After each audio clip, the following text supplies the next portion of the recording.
This is FIBA Podcast. Thank you for joining us in our morning daily devotion.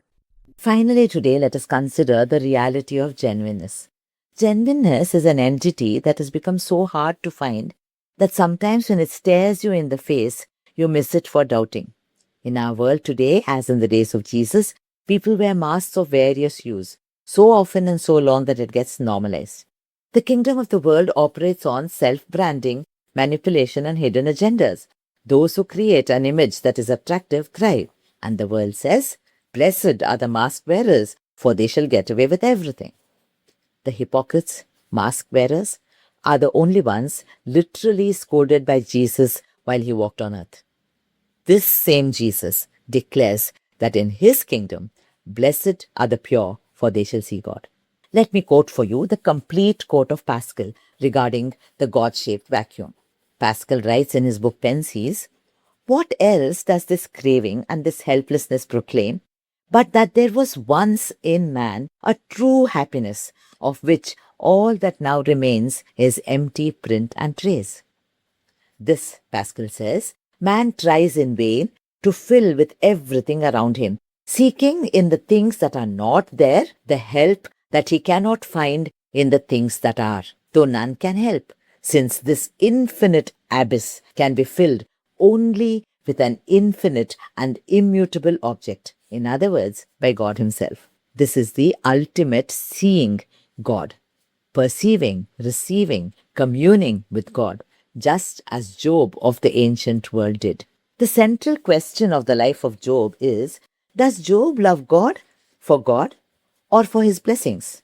In Job 1:8, Satan challenged the purity of Job's heart that God himself had boasted about. When Job's life was bombarded with problems, Job grieved deeply but continued to seek God because, you see, his relationship with God was not transactional. Job does not claim sinless perfection, and God does not declare Job sinless either. For what is at stake is the genuineness of the heart in its quest for God.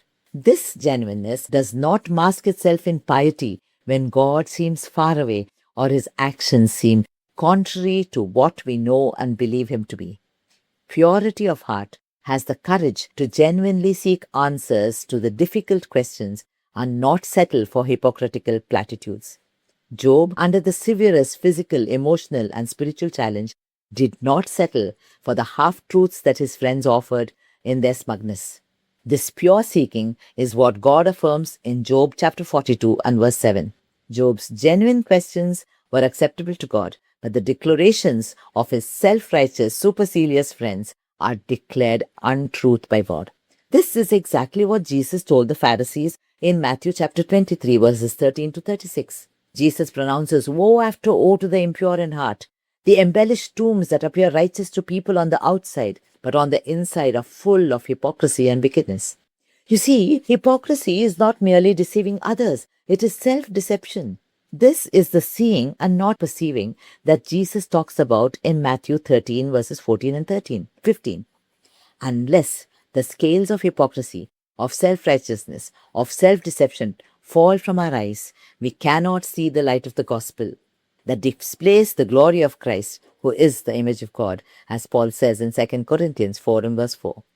The kingdom of God belongs to and consists of only those who are pure in heart. Those who have entered the kingdom, having been purified by the blood of Christ and continue to thrive by the washing of regeneration through the word and the spirit. They grow God's kingdom by their genuine life and testimony. You see, these are trustworthy people in truthful relationships, offering authentic worship, being genuine image bearers of the God whose name they bear. Not perfect, not flawless, but broken cisterns shining the light of Christ through their vulnerable cracks, attracting people not to themselves, but to the God who has filled that unfillable vacuum and has become their exceeding great reward. This is the life to which God invites you today, my friend. Life in a kingdom where the poor, the hungry, the sorrowful, the rejected, the meek dwell in harmony, united by their genuine seeking after the heart of God. Those being genuinely transformed into the image of God so that they can be kingdom growers, only because the vacuum in their hearts has been filled by the infinite, immutable God Himself. Stay blessed, people of God. Enjoy life in God's kingdom, and may He use you to grow His kingdom on earth as it is in heaven.